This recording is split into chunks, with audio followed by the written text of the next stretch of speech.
Salam dəyərli izləyicilər. Mən Pro İngilis dili kanalının beynəlxalq IELTS sertifikatlı ingilis dili müəllimiyəm. Bu gün sizlərlə belə bir sualın izahına baxacağıq.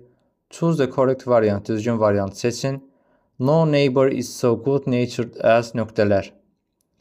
Bildiyimiz kimi no-dan sonra and, d artiklı işlənməz.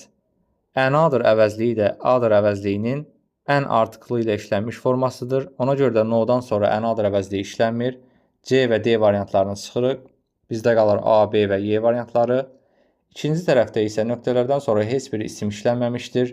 Deməli, burada bizdən yiyəlik əvəzliyinin müstəqil al forması tələb olunur. Çünki aslı al formasından sonra isim işlənməli idi. A variantında your, B variantında isə our yiyəlik əvəzliklərinin aslı al formasıdır. Yəni isimlə işlənən forması.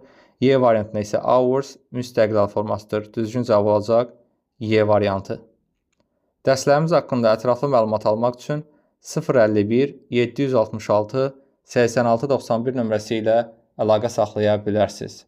Hazırlığımız buraxılış, blok, MIQ, sertifikasiya və magistr istiqamətindədir.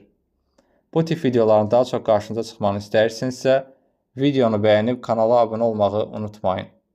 Daha ətraflı dərs və test izahlarına baxmaq istəyirsinizsə, kanalın biosundakı YouTube linkinə keçid edə bilərsiniz.